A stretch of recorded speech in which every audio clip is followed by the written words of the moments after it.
Okay, thank you everyone, and welcome to today's episode, today's webinar of Scholarly Skills. Today, Associate Dean of Students in the Faculty of Graduate Studies, Tocumbo Ojo, and I, Dean Alice MacLachlan in the Faculty of Graduate Studies, will be taking you through the idea of academic milestones, what they're for, why we have them, how to think about them, how to navigate them, and how they manifest at York University and in the Faculty of Graduate Studies in particular. We'll have lots of time for questions at the end, and we're so delighted that all of you could join us. Before we get started, however, and given that this is a virtual seminar, a webinar, and we are joining, I imagine, from many different places, lands, and spaces around the Earth, I would like to start with a land acknowledgement. And I want to note that this is actually a new land acknowledgement that was recently gifted to York University as part of a memorandum of understanding. So I hope you will join me as I go through our land acknowledgement for the land that I am on today, which is York University's Keele campus, to take a moment to reflect and learn about wherever you find yourself today. So First Nations people have lived on this part of Turtle Island for millennia, stewarding the land, the water, and all that contributes to life in this region. Today, the culture and presence of First Nations, Inuit, and Métis people enrich both the lands and people of this territory. More than 2 centuries ago, the Mississauga people welcomed settlers to this territory, providing sustenance and engaging in trade and commerce. Between 1781 and 1820, 8 treaties were signed between the Crown and the Mississaugas of the Credit First Nation, who opened their territory to settlement. Today, York University's Keele campus is located on Toronto Purchase Territory number 13 lands and is situated on the traditional territory of the Huron-Wendat and the Haudenosaunee. Treaty history is foundational, and it is our collective responsibility to honor the land as we honor and respect those who have gone before us, those who are here, and those who are yet to come. We are grateful for the opportunity to be learning, working, and thriving on this land, and we commit to learn the truth and be active in the process of reconciliation. So thank you so much wherever you are and whatever land you are on for joining us today for today's webinar. Here's a brief overview of what Tocumbo and I will be taking you through over the next hour. We'll start with the basics, namely what is a graduate academic milestone and why they matter. Then we'll zero in on milestones at York, and Tocumbo will talk you through the timeline associated with doing either a master's or a doctoral degree at York in terms of the time allotted, so the external framework, and the milestones that shape the different requirements of your degree. Then we'll come back to me and I'll talk a little bit about how best to navigate your academic milestones in terms of planning, process, how to think about it, what to do, where to get help, and how to find them as smooth and easy as possible, really trying to connect that to why they're there and why they matter in the first place. I'll then talk a little bit about one small but important bureaucratic aspect of graduate milestones, and that's the FGS annual milestones exercise. And we'll conclude by going through a list of the sources of support and assistance that are here for you as you navigate your graduate academic milestones at York. Although I imagine if you're joining us from another university, your university has similar supports available. And hopefully we'll give ourselves time to end with some questions and answers. So Tocumbo, I'm going to start things off. I hope you know me well enough by now to know that you should join in and chime in whenever you feel fit, and I may draw on you for your perspective as we go. I will say Absolutely. Tocumbo and I have had many long conversations about milestones, so we're happy to be continuing that discussion with an audience today. So what is a graduate academic milestone? A milestone, and there's going to be a lot of navigational metaphors throughout this conversation.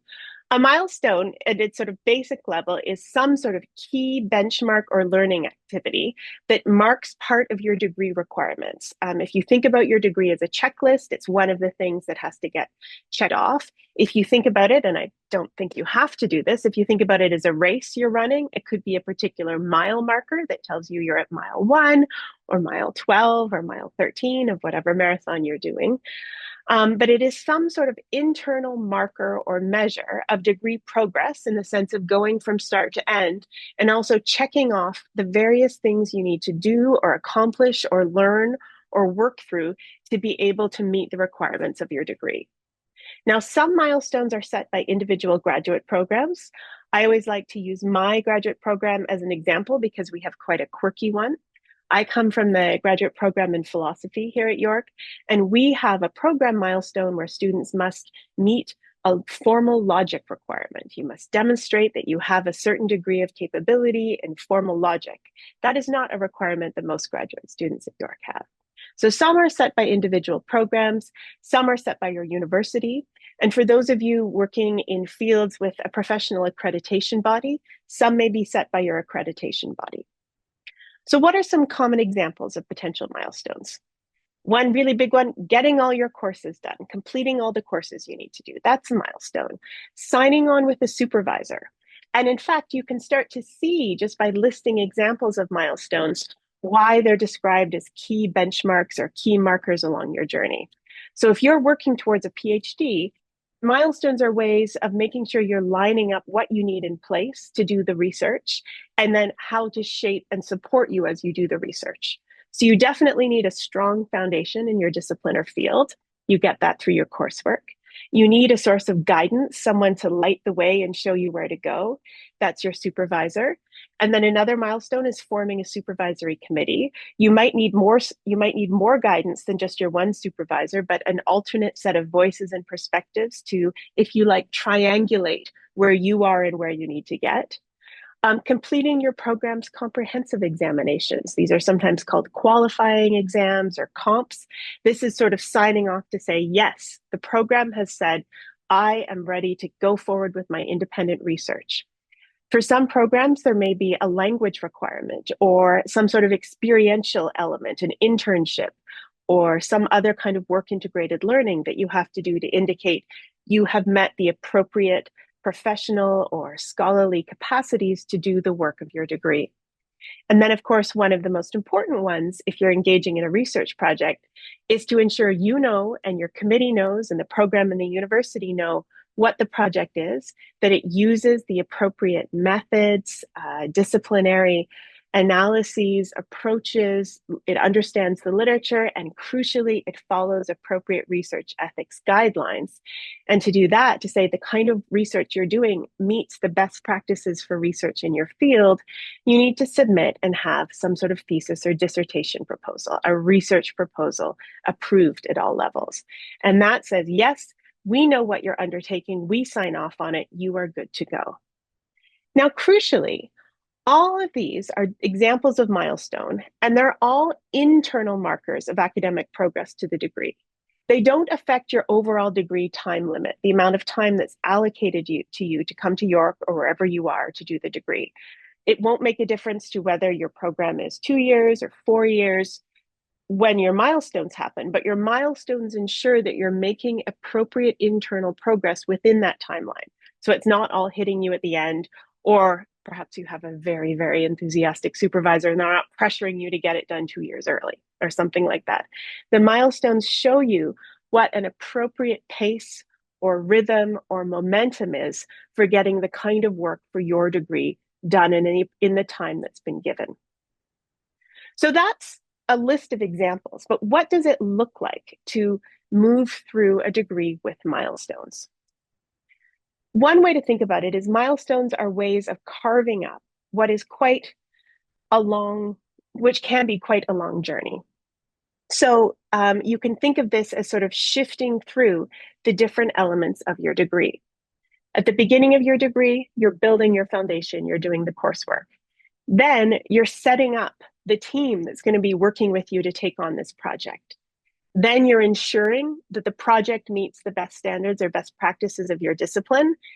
And then you do the project. And at the end, you are assessed to make sure that the research that you did makes an original, substantive, disciplinary, or interdisciplinarily appropriate contribution to knowledge and scholarship in this area. And that is done through the oral exam. So notice I have sort of a set of progress moving through with arrows, and these show the different milestones. But the milestones mark, if you like, three, what's the word I'm looking for? 3 stages of a research degree: building the foundation, doing your qualifying exams to make sure you're ready to undertake the research, and then undertaking the dissertation research and writing. Tacumbo, I'm going to pause here and ask if you have anything to add about this, or is this more or less how you tend to think about the degree progress? Yes, this is how I think about the degree progress, and this is how most program have it set up. You start with your coursework, which build a foundation in which you start preparing yourself for the research, and then having the supervisory committee that provide more specialized knowledge and guidance towards your research. Then your proposal determine the parameter of the work that you want to do, and it sets you up to go out there to the field to collect the data and come back to write your dissertation. And the final stage is for you to do the oral exam. And we see you at the convocation and you become one of our great alumni. Yeah, that's our favorite part. I have to say, personally, we really look forward to seeing each of you at convocation and getting to shake your hands. And this is where we'll be talking about York or the Faculty of Graduate Studies specific milestones in more detail later on. But I think it's worth highlighting why we have certain milestones and not others, because you can see here how they match, if you like, the rhythm or momentum of the different stages of the degree. So the Faculty of Graduate Studies, that's the faculty that I run and that I imagine many or all of you belong to. We have certain milestones that are pan-university. That is, they're a faculty and FGS requirement. They don't vary program by program. And these include the supervisor and supervisory committee. And then starting next year, because this was introduced a few years ago, so it only impacts students who came in after 2023, we will have a pan-university milestone marking the proposal.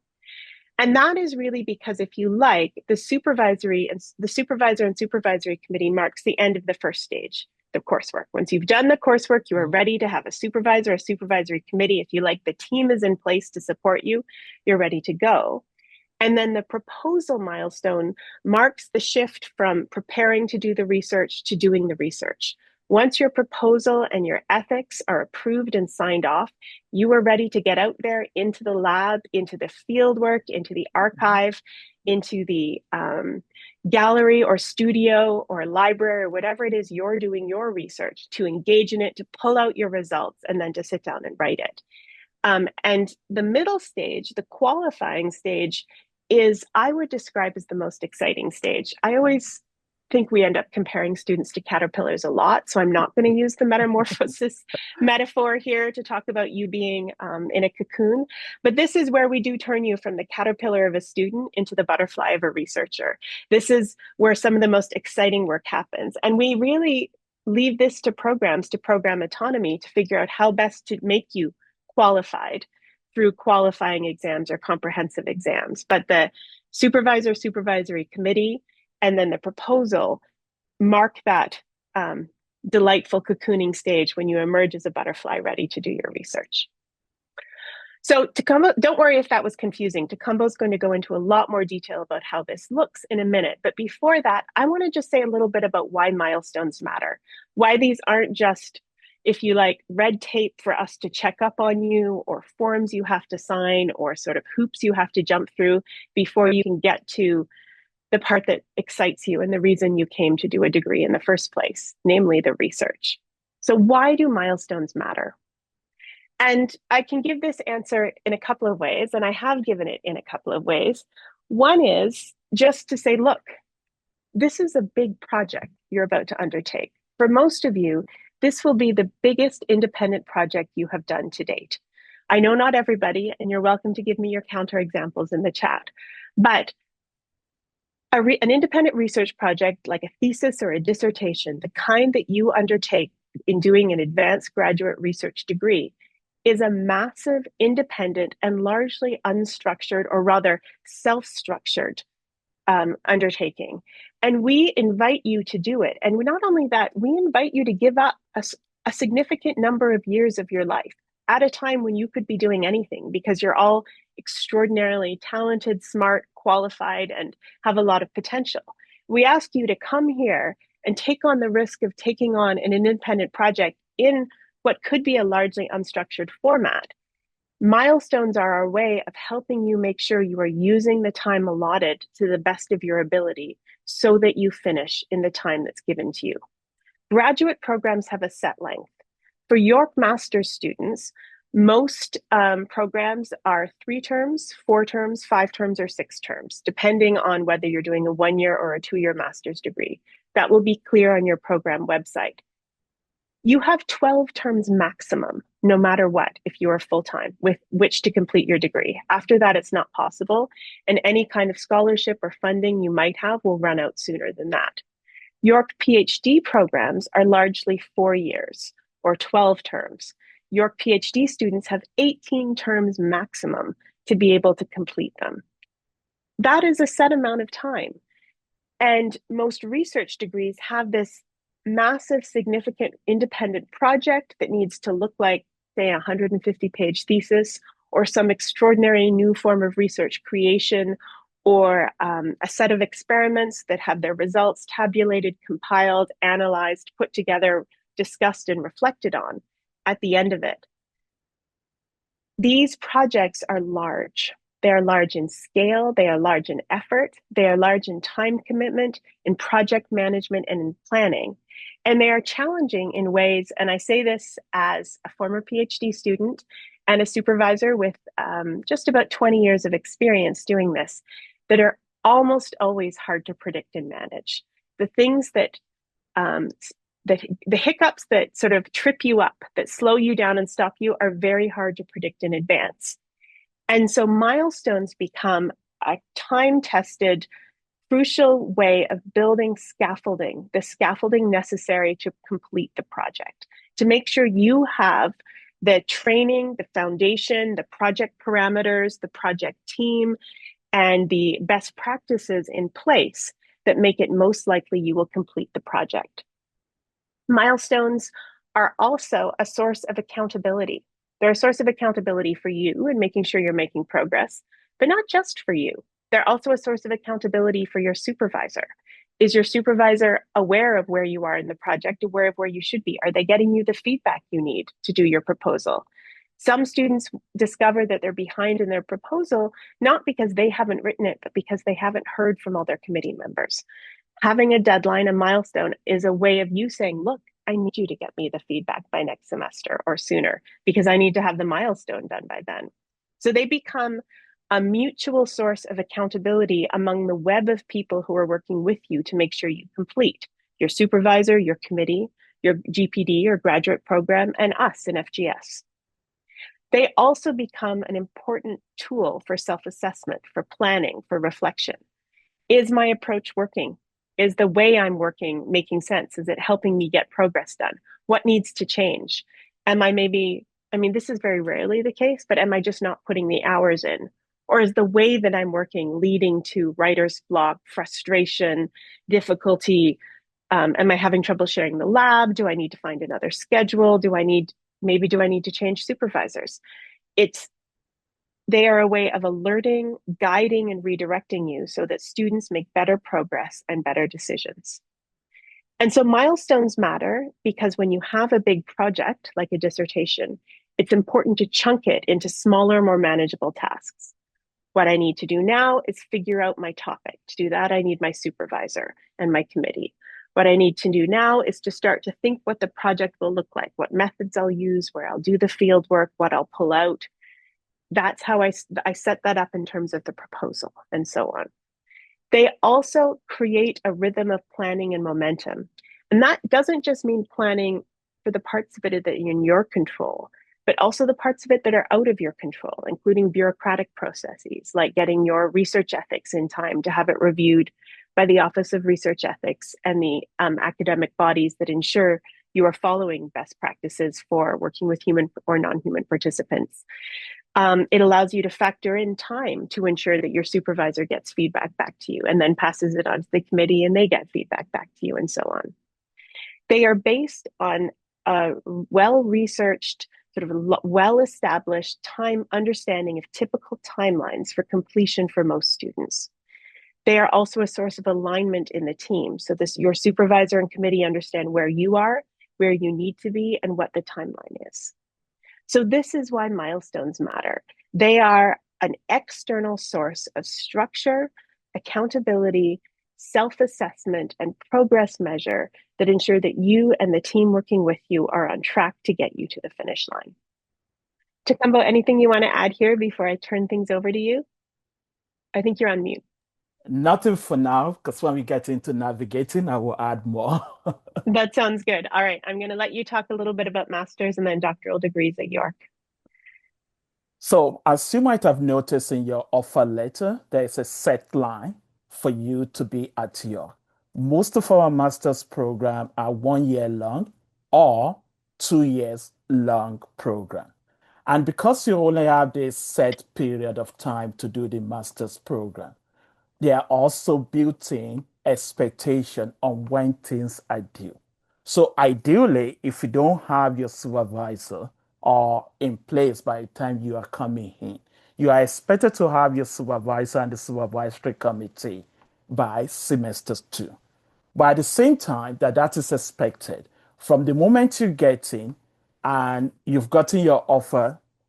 Let's speak about people starting in the fall, for instance. Come June, you'll be having the academic advising on the course selection. And those course selection are quite important. They are required courses, they are also elective courses. It's quite important for you to think in terms of your elective. How would this support the project that I propose to do? And the goal of doing that is to allow you to fulfill the coursework milestone in the first year if you are in the 2 years master's program. Ideally, if you are in the 1 year master's program, typically you are expected to have all those done by semester 2. So that way, the third semester is for you to wrap up your MLP. So the first milestone that you need to worry about in your first year is the coursework, then your supervisory committee being composed by semester 2. Once that is done, in your second year, for people that are in the 5 semester or 6 semester long, you are expected to have your proposal all submitted also. In most programs, semester 3, some allow you in semester 4. Having those submitted also provide you with a framework. So now you've defined the scope of your project and it has been approved by your committee, it has been approved by the FGS.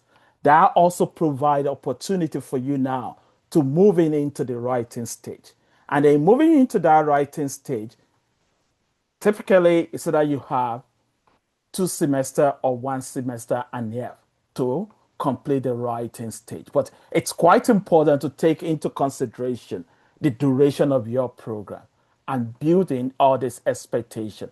Time management is quite important. Like Alice was saying in the previous slide, you actually have to manage the project and ensure that you are on track. And we will talk more about this later on when we are talking about navigating. Let's go to the PhD one. So for the PhD, as your offer letter might also indicated, most of it 4 years to 5 years. But we also acknowledge the fact that in some fields, it could take longer than 4 to 5 years. So there's that year 6. And this is also one of the beauty of York compared to the other institution that you have, 6 years of funding. And if you have gone to other school, you will see it by year 5, everything is cut off, or year 4. But York has that built in. So for the PhD also, no matter the number of credit that you are expected to complete in your coursework, most programs have 15 credit and few have 24, and there are some outliers that have 30 credit. Typically, all this can be completed in your first year. So let's take it this way. If you have 15 credit and most of these courses are 3 credits based, so basically you have 5 courses. You can start with the 2 in the fall semester, and then you do 3 in the winter semester. So 2 semester, the coursework is completed if you are in the program that has 15 credit. Even if you are in the 18 credit also, your summer could be used to take another one, or you divide it 2. So overall, you have that opportunity of achieving or meeting your coursework milestone by the end of your third semester.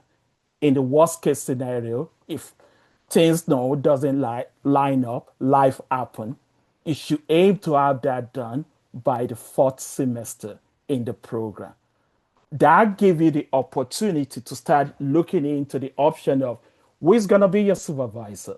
One of the ways of actually finding supervisor for those that do not have individual identify.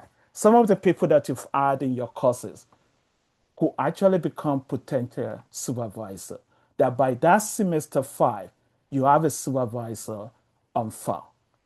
In the process of having the supervisor on file, this is also where discussing your project, looking at who are the other people that you might be bringing in. So that way you walk along the line to ensure that come semester seven, at worst, you have your supervisory committee in place. From the FGS standpoint, for all the students that started in the fall 2023 and people that are coming, you are expected to have your dissertation proposal approved and submitted to FGS by the end of semester nine. So, looking at that range, we are tentatively talking about 3 years in which you have accomplished four milestones. You have your coursework completed, you have your supervisor and supervisory committee. There's comprehensive exam that has been done and your proposal that has been approved. So if your program is 5 years, you have 2 years to do the data collection, do the writing, and still be able to defend by the end of year five. Keep in mind, I said we allow up to year six. So you still have that cushion effect of the year six to sort of use, to sort of midday to complete the program in the space of 6 years. Always keep in mind, like every one of us have done, you're going into that course and you're aiming for A plus and then you're studying for A plus. But things do not line up. Worst case scenario, you drop to A or A minus. So if you plan yourself that, look, I'm here for 4 years or maximum of 5 years. If life happen, you still have that cushion effect of the year six. And what is quite important in all these is this. Look, students live on the tight budget. We cannot deny that. But it's even more drastic when you max out your funding period. And then now you have to look for extra way of supporting yourself. So really plan accordingly and work with your supervisory committee. Let's go to the next slide, navigating the milestones, so that way I don't jump the gun. No, that was great. Thank you so much. And I suspect we'll probably be doing um, this this slide together. So here is the question we get a lot. How do I navigate up academic milestones? How do I keep track of all of this?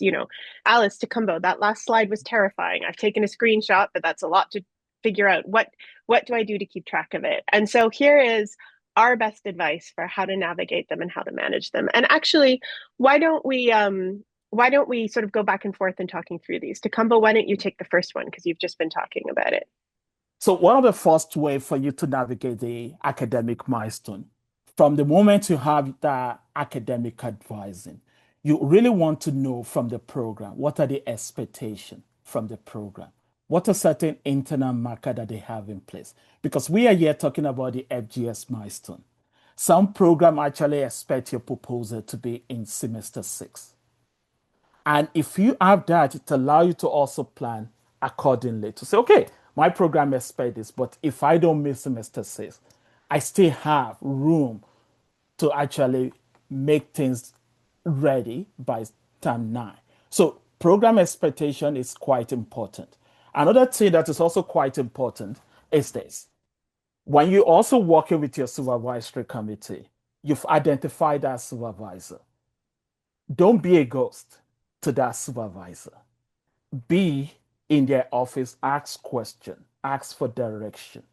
They are there to support you, they are there to guide you, they are part of the project. If they are not interested in your development, if they are not interested in your project, they will not agree to be your supervisor. So there's that shared responsibility that you work together to shape the project, to define the literature.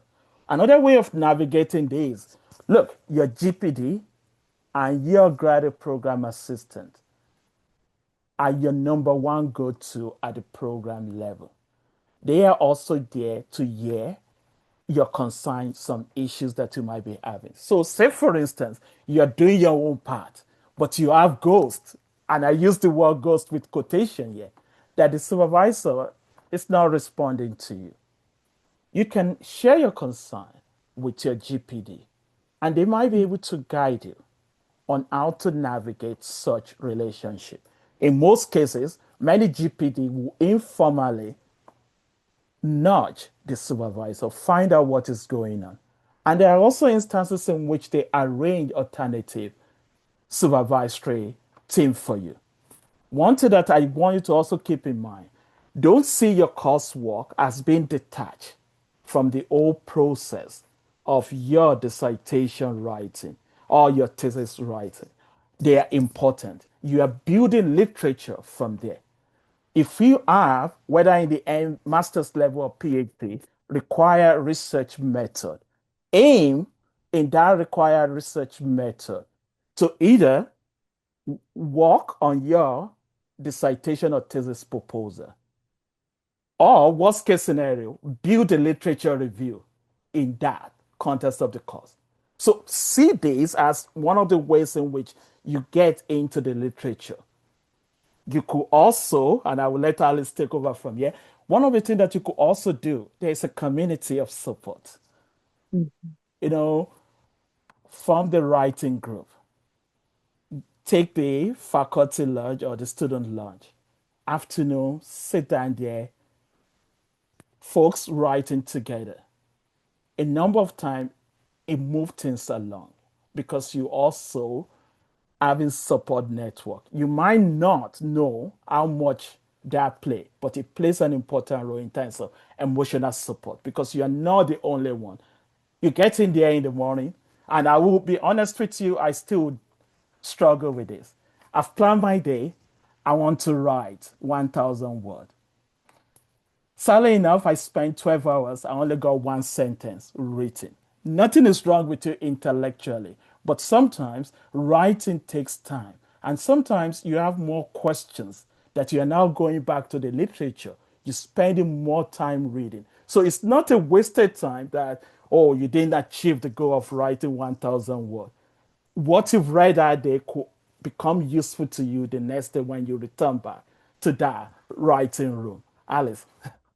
No, that was great, Tacumbo. Thank you so much. And in many ways, you've given the most substantive core of what I want to say on this slide. So I'll just pick up a few other things to mention. One of the pieces of advice that I find really helpful is you have to work slowly from the starting point forwards, but you have to plan from the end point backwards. And I know that seems a bit confusing, but having these two lines moving in the opposite direction is the best way to make sure you're ready. So what do I mean by planning from the finish line backwards? Thinking about when you, and Tacumbo covered this a little bit in talking about the doctoral slide, you plan to be finished by the end of year 4, maybe year 5. What would it mean to be crossing the stage at convocation on the date that I want to? Okay, to do that, I would need to submit my dissertation by this time. To submit it, well, if there's revisions were needed, I might need to give myself some weeks for that just in case. Okay, for that would mean I would actually be having the defense at this time. Well, it takes a while to find an external examiner for them to actually read the dissertation and prepare for the defense. What are the timelines given by FGS and my program for how long I have to find an external examiner, or not you, but your supervisor has to find an external examiner before the defense date. And so that would mean that my entire supervisory committee would have to sign off on the final draft of my dissertation by this time. So it was ready to go to the external. Okay, to do that, I need to give them time to have read each chapter and submitted comments on it. So I need them to be able to read the final draft, which means they might need to read earlier drafts, which means I need to be writing by this time. And think about all that. That might be well over a term that you are finished your writing or starting your writing, definitely even a year, to let all of this, even if you're in a subject area where it seems like the bulk of the work is done in the lab or in the field or in sort of processing through different kinds of analysis and so on. It might be that you need to plan enough time just for the writing of the chapters to get them to your committee, to get the comments, and so on, to get it to the external, to have everything ready, to have the defense, to have the revisions, to get to the convocation stage. And then you sort of say, okay, this is the point at which I want to start writing. So working back from there, how much time do I have to give for the field work? Again, in the lab, in the archive, in wherever my field work is, whatever. How do I plan that backwards? Well, that means I need to have my proposal approved by this time, which means I need to find out what is the average turnaround for the Office of Research Ethics. When do I have to have it submitted by FGS in order to get it approved by this time? And these timelines are all available on the FGS website, the Office of Research Ethics website. You can get this information. And then how often, talking to my supervisor, do people get revisions on their ethics paperwork or on their proposal? Okay, I need to factor in time for the revisions. Then you will find out at what point you should be starting on your proposal. So then you have, okay, this is my proposal to my fieldwork and research, to my writing, to my committee reading the final draft, to it getting to defense. Now, what do I need to do before I can do the proposal? And now you're thinking about your coursework and your qualifying exams. Having that timeline all the way back, it's not getting ahead of yourself. Don't feel like it's presumptuous or counting your chickens to start to think about the convocation date and working back.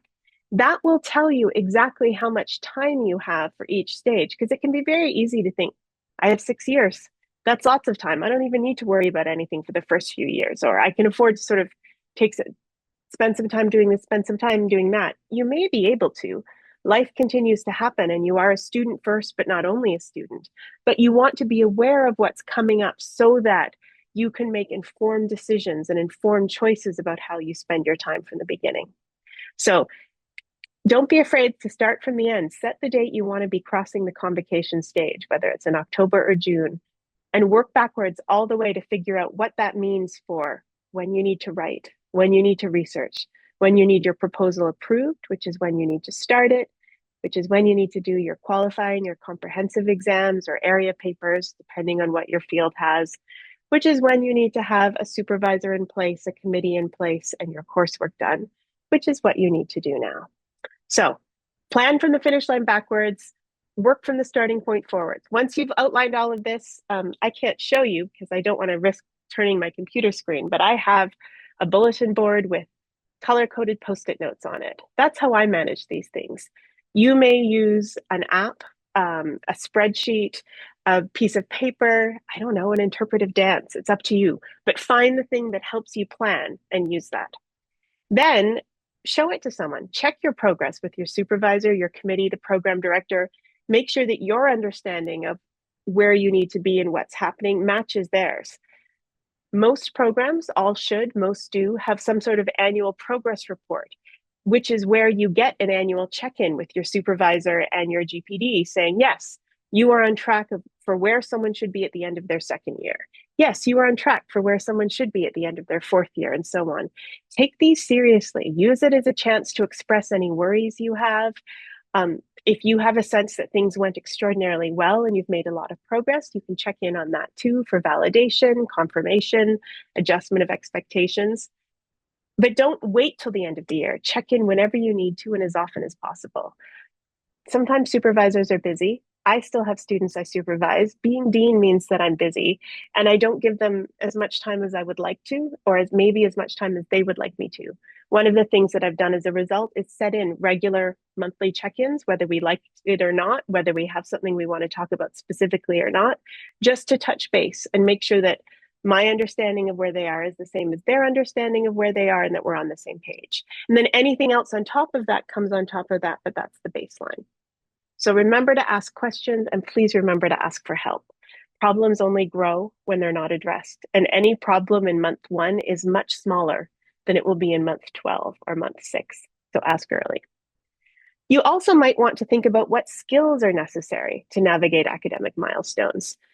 I take it as a given that if you're in graduate school, you are very smart. That goes without saying. All of you are very smart. Possibly all of you are much smarter than Tecumbo than me because generations move forward and so on. So we're not even debating that. We also know you have a lot of skills related to your specific discipline because that's how you got here. You are very good at math or chemistry or history or English or education or whatever it is that you're working on. And you know what? You may have been able to coast on being very, very smart and very, very good at what you do until now. But this is the time where you want to ask, what other skills can I develop? I already have a lot of history skills.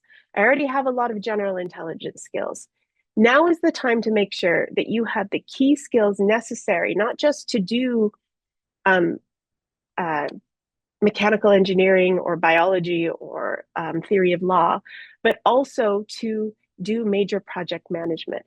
So in addition to having research skills and research methods, you want to make sure you have skills around project management and planning, even if that comes down to laying out sticky notes and setting reminders in your phone and scheduling regular check-ins with your supervisor. That is a form of project management. For many people, writing is a tough one.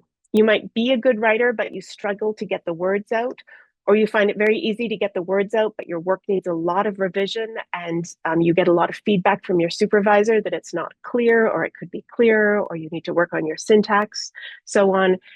I've never met anyone for whom every aspect of writing was easy. And yet writing is the one thing that almost every single graduate student has to do because almost all dissertations still take a written form. So get help with your writing skills, get writing support. I echo Tecumbo's suggestion about a writing group, but also take a look, well, we'll get to sources of support at the end, but there is writing help at York as well. And then the final one, and this is where we get a little touchy-feely, is taking care of yourself.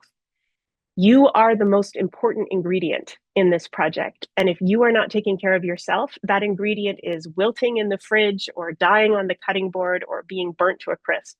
So please take care of your personal health and well-being. Develop skills around stress management. Develop skills around cultivating and maintaining key relationships, both academic and personal.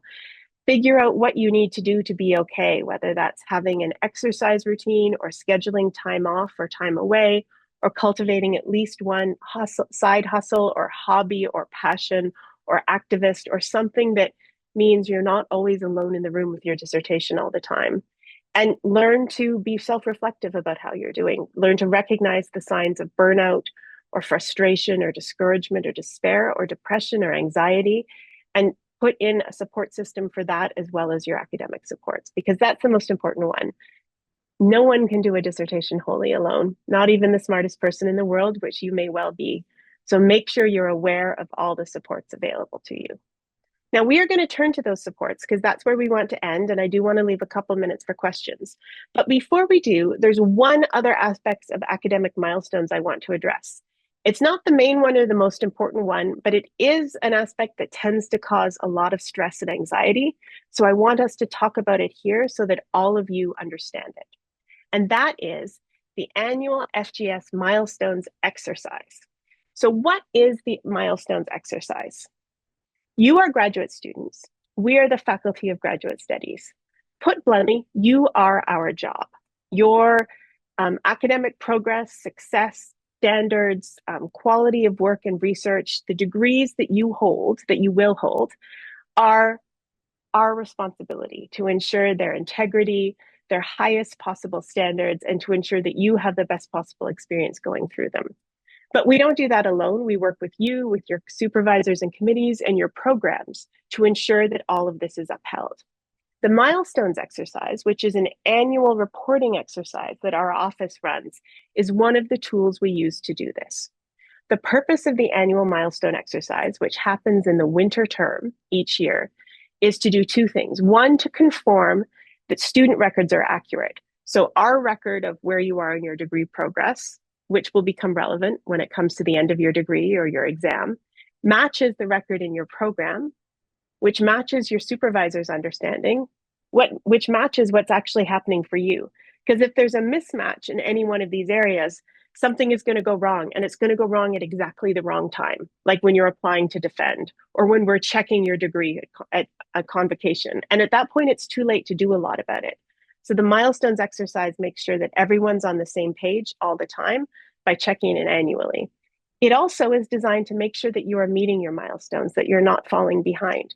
And this is important because, as we said, graduate degrees are for set lengths of time. They're not infinite.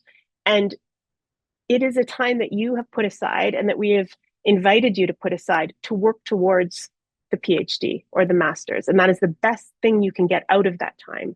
And so if we're not checking to make sure that you're on track to get it, and it turns out you don't, I think we're all at fault in some way. So the milestone exercise is exactly that tracking exercise. It's making sure that you're on track and that everyone agrees about where you are in your degree. It identifies students who have fallen behind on the FGS milestones.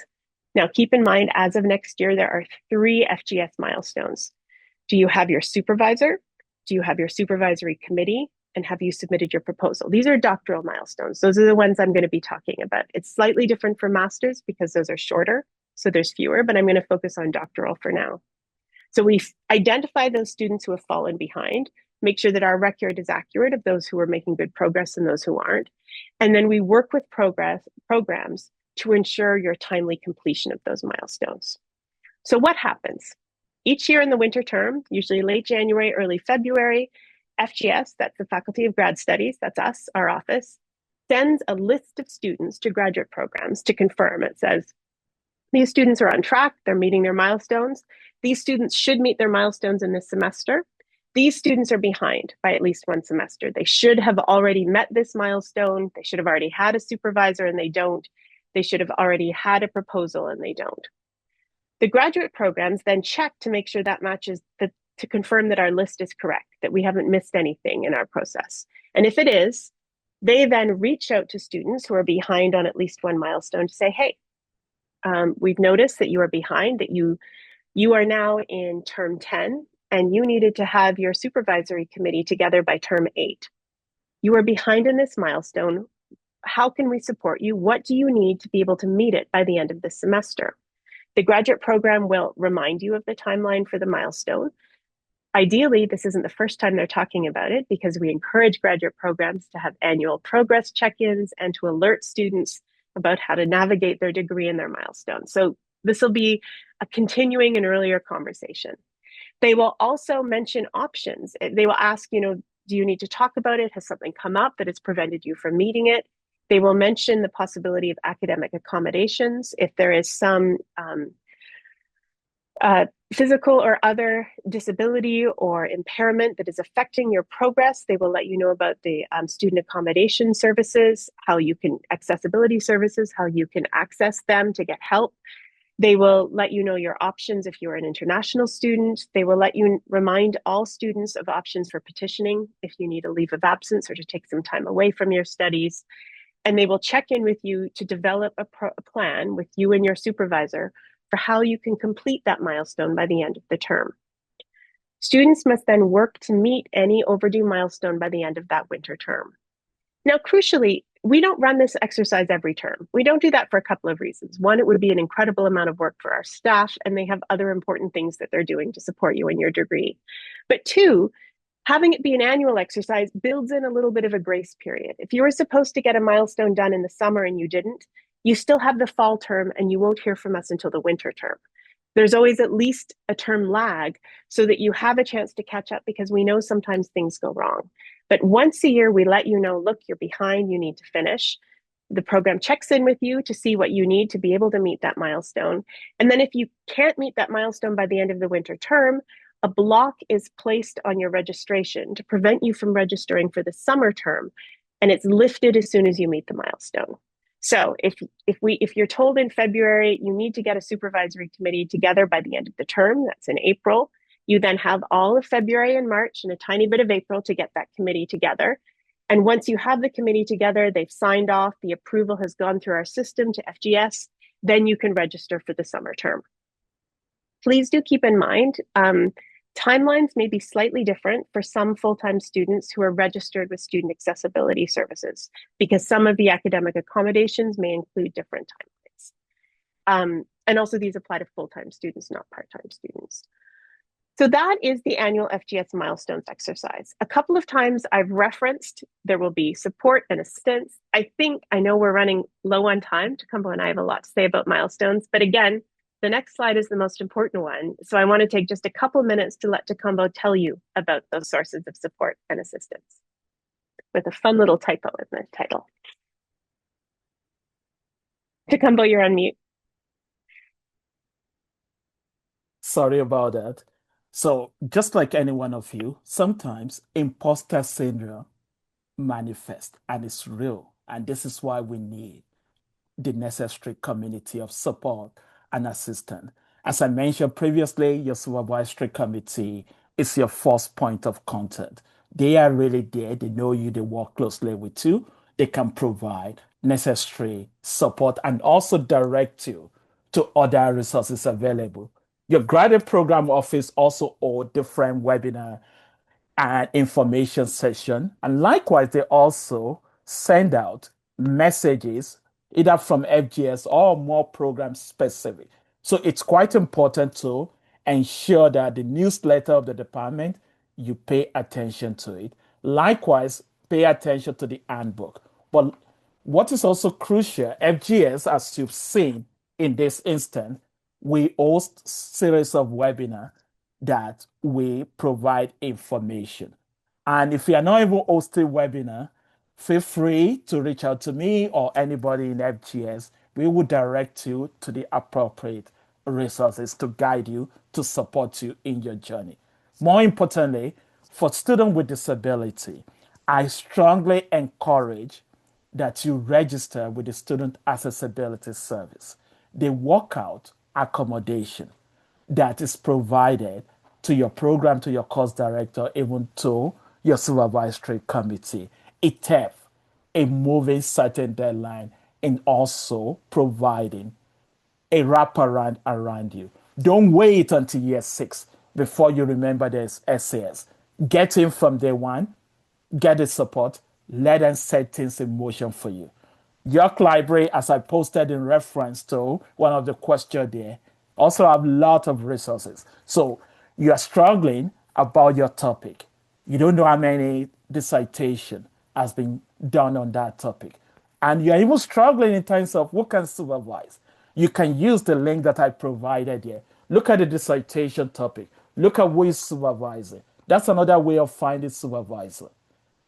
Apart from the resources that we have in the library, yes, Scott Library might look chaotic sometimes, but trust me, there are a lot of rich material there that you can take away, that you can use to move your journey through. The librarian there also will support you through different database that they can show you. York has a lot of resources. So take advantage of that. Then we also have the Writing Center. They provide support in terms of helping you in terms of your narrative structure, for providing feedback on your work. And those things are crucial. Look, for us as an individual, when you are writing, you're so attached to your work that you don't see anything that is wrong with your work. But having no a writing center tutor or guide to sort of look over it, like, what are you trying to say here? It helps because it also minimizes back and forth with your supervisory committee. Because when they read the first draft, they say, oh my God, this is terrible. And then you feel like, man, I don't belong here. No, you belong here. But you just need to understand that you need to build support around yourself. York International is also there for the international student. They help in multiple ways in terms of navigating the milestone and also your immigration. And for your information, we do partner with the York International to have milestone and immigration compliance every semester to sort of talk and aim towards international students. So that way, questions that are specific to you, you can ask those questions in that forum. I know we only have 3 minutes and then we have question and answer, so I will stop there, but you will have access to all these resources. Yes, actually, the first thing I'm going to say, thank you to Kumbo. That was great. And I believe the links are being put in the chat. Also, there are questions about whether this will be available. I wanted to add that this will be available on our website and on YouTube. So we always host all our scholarly skills webinars on our website and on YouTube and our YouTube channel afterwards. So you can come back to this webinar, bookmark it, access it again, take screenshots of the parts you want, share it with others at other schools if you think it would be helpful. It is yours. There was also a question about what kind of information we provide about Milestones because this was helpful. And thank you to the person who said that. I'm sorry this wasn't available to you at the beginning of your PhD. This is a real passion project for Takumbo and me, and we are working to make as much information about Milestones as possible available. There will be an FAQ, or frequently asked questions, available on our website soon if it's not already there. And I think we are looking at some sort of PDF or other copy. We also encourage programs to share because we can only give you the overview and they can give you the specifics. I'm now going to answer a couple of other questions. What I'm going to do is pull out questions from the chat and try and synthesize them. One question that came up quite a bit was, are the timelines different for part-time students? The answer is yes, of course. That's part of being part-time. You should check in to find out specifically what your timelines are like. But one thing to think is double the time. If you're working part-time, it's going to be more or less double with some exceptions. So keep an eye on that. But you can assume we understand that if you're doing it half as much, it will take twice as long. There were also questions about timelines, and I think it might be helpful to sort of just go back over the timeline, particularly of the PhD at York in particular, just to try and answer these a little bit. Now, someone asked, is there a difference between the 12-term and the 18-term PhD? And I can see your confusion there, and that's something that I have found very confusing at York too. And here is the answer. In a sense, all PhD programs at York are 12 terms and all PhDs at York are 18 terms. What do I mean by that? In terms of the academic calendar and regulations, all our PhDs are 4 years. That is the time in which you are expected to complete them. If you look in the academic calendar, that is the time that we want you to complete them in. We recognize life happens and a PhD is unwieldy and unpredictable. And so as part of York's commitment to graduate students, and also as part of what has been negotiated for you through your, through those of you who belong to the QP 3903 union as part of your rights through that union as TAs and GAs who are employed by York, you have a certain amount of time where you are eligible to either receive funding and also to work as a teaching assistant or a general assistant if your offer letter includes a funding package. And that effectively means that you have more time in which you can be a student. So there's the program timeline, and then there's the maximum amount of time you can take. And the maximum amount of time you can take at many universities would include many unfunded years.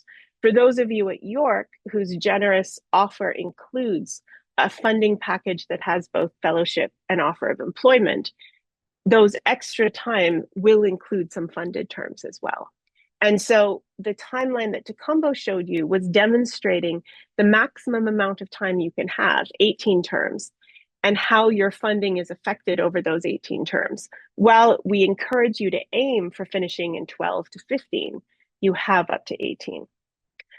There were questions about why the funding goes down later on. What happens is in your 6th year, your funding is slightly different than the previous years. What I would say is this isn't the time to get in all the details, but I would ask if maybe our very capable support staff could post a link to understanding your funding package, to the links to the funding advisors and funding package. So that will help you understand why your funding changes near the end of your program. It's not that suddenly tuition is deducted. You are always expected to pay your tuition. It's just that your funding levels will be different if you're in year 1 or year 6. And so that will help you understand that. We also had a question about what to do if you need more time, and that's precisely what this has been intended to answer. It's because we know sometimes people need more time, that even though a PhD is technically 4 years, there is a maximum time that in which you can complete it that goes up to 6. And at York, much of that time continues to be funded if you have a funding package. So I think that is an important thing to keep in mind. What we are talking about includes a generous grace time in which you can work to catch up on milestones. But the milestones are important, work to catch up on the research. But the milestones are important to set you up to use that time as effectively as possible. What you don't want to be doing is in that time having to complete all the things to get ready to do the research, because at this point you desperately need that time to be doing the research and the writing.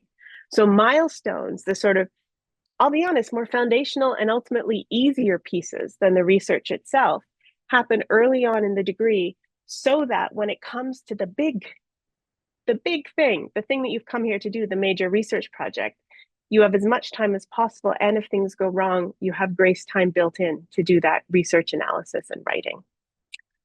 There was also a question saying, why is it recommended to work the dissertation backwards? I mean, from the finish line to the starting line. And I'm very glad you asked that question because it helps me to clarify. The recommendation is never to work backwards. I mean, I don't know your process. Maybe you have a supervisor who wants you to write the conclusion first. I wouldn't do that. It's hard to know what to conclude until you've figured out what you did. What I mean is work forwards and plan backwards. Planning backwards, knowing your finish line, knowing the time that each stage takes moving back from that finish line will help you to ensure that as you work forward, you know how much time you have for each stage. Now, I am aware that we have a lot of questions left and only a few more minutes. We're already running over. Here's what I would suggest. I encourage you to familiarize yourself with the supports available on the support page and with the FGS website, which includes questions about supervisors and so on. So if we don't answer your question here, it will be answered. And keep in mind, you can always reach out to us afterwards if you have further questions. The one I do want to answer crucially at this point is, sorry, I'm just looking for it here. Yes, the question about supervisory sign-on. When do you have to officially sign on or declare a supervisor? For PhD students, it's term 5, so partway through your second year. To combo for MA students, is it term 2? Master's students, term 2? Yes, term 2 for the MA students in our program, with the exception of the environmental studies that they have term 3. Okay, thank you. That's helpful. Now, keep in mind, that's the baseline. That's like the Yes. lowest common denominator, the last point. Many of you, especially in the sciences, will have signed on with a supervisor when you submitted your application to York, and will certainly have one from the beginning and already be working with them. And frankly, I would say it makes sense to take the momentum to move as quickly as possible. But for some in the social sciences or humanities, where you're not necessarily coming in with a supervisor set in advance, I do encourage you to take the first year to find your place in the program, to figure out what's going on, to get to know the professors, to see, honestly, the chemistry a little bit, sort of who you find, whose courses inspire you, whose questions and colloquia provoke you, who's started a new research project that fits exactly with the kind of work you want to be doing, who, let's be honest, whose supervisees say that they're wonderful to work with and that they give really timely feedback and a lot of help along the way.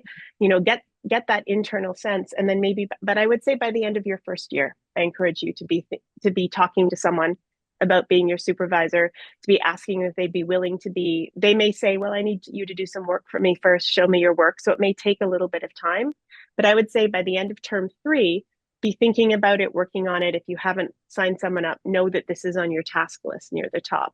And then there's no question that you'll have them signed on by term 5. And then that means when it comes to the other milestones, namely your committee, which you need by term 8, which is halfway through your third year, you're not doing it alone. You're working with your supervisor to find the right committee. And similarly, for your proposal, which is due by the end of your third year, if you have a supervisor in place earlier, that means you have more time to be working with them on their proposal, and it becomes a less rushed process.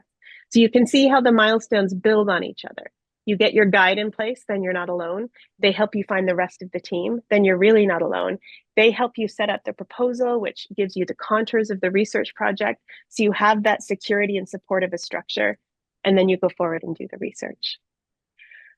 Listen, a PhD is the most wonderful and challenging and frustrating and hair pulling and nail biting and rewarding thing, one of the most rewarding things you'll ever do in your life. Same with a master's degree.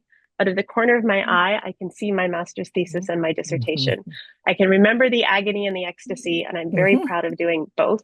I'm just as proud of all of you and the ones that you're going to go and write. And really, Tecumbo and I mean it when we say we can't wait to see you at Convocation. Any last words, Tecumbo? Well, just enjoy the journey. Yeah. There are periods that it will be lonely, but rest assured you will get to the finishing line.